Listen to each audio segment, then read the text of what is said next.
Hello, Political Science 202. Welcome to the A Blondie Show. For the first episode, I'm going to be tackling the Civil Rights assignment.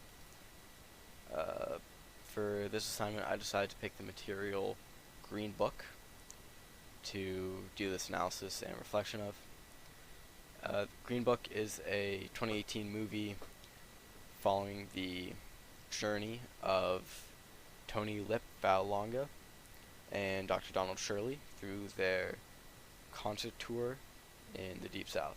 Tony is hired as a driver to drive around Dr. Shirley, who is a African-American pianist.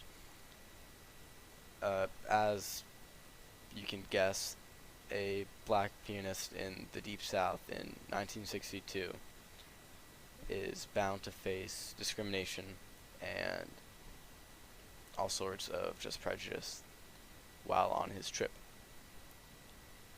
This is shown time and time again through his encounters with the police and also locals in areas he frequents, or the areas that he went to during this trip.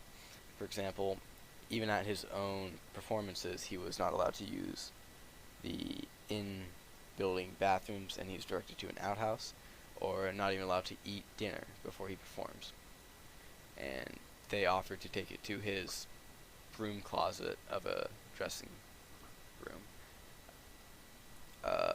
With the police, he is mistreated time and time again, like when Tony assaults a police officer and then they're both incarcerated or thrown into a jail cell, and he has to call Bobby Kennedy to get them pardoned out of there.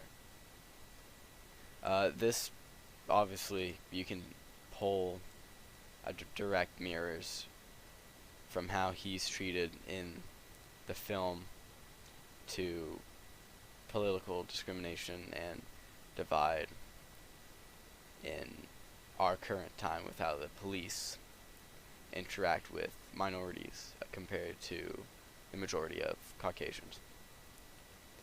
Another really key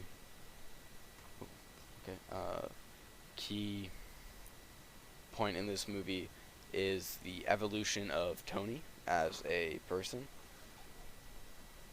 In the beginning, it's shown how his prejudices were clearly against African Americans, with him discarding, trashing glasses that African American workers drank from at his home, to becoming lifelong friends with Don Shirley. This is one thing I was able to draw this to was something I learned in an earlier history class, where in Germany in the 1940s there was huge amounts of anti-Jewish propaganda. But when interviewers talked to German citizens, they found that they had positive attitudes towards the local members of the Jewish faith, but they had this over general idea of the evil Jew that was stealing money from Germany and harming Germans.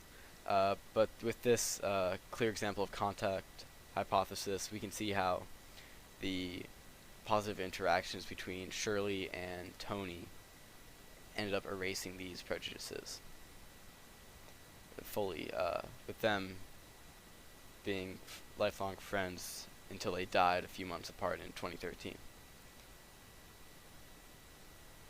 But throughout this movie, it is riddled with how clear this discrimination is between whites and blacks. But it's also shown some interracial discriminations, with Shirley being called not black enough. This is paralleled with Whitney Houston, who also faced similar critiques. Both these claims are ridiculous, as there is no really way to measure blackness, in my opinion. But this movie was a great film, really documented the struggles. Thank you. I'll see you in the next episode.